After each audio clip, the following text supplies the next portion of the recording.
Алмаз Ташмурзаев мынау жол қызметкерлерге чоң рахматымды айтқым келеді. Мына жолдарды кеңейтіп оңдошып жатат екен. Бізде қышта машинелер тығылып, жол қауіпсіздігін қарашып кеңейтішіп жатат екен.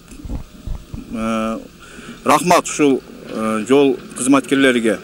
Ушинтип жолубузду кеңейтип оңдо бергендерге. Азыр мамлекетибиз жолдорго жакшы карап атат. Шу мен Эркебаев Замирбек.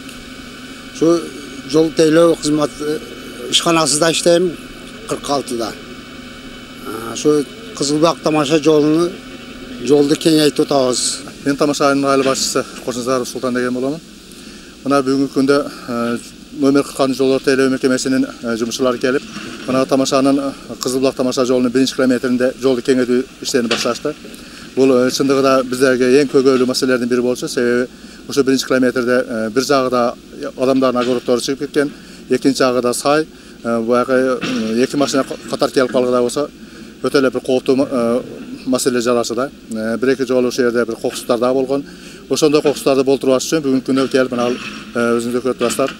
Ошол мыйзамсыз жолдун жээгине чыгып алган немелерди сеткаларды алып, жолду кеңейтүү иштери жүрүп жатат.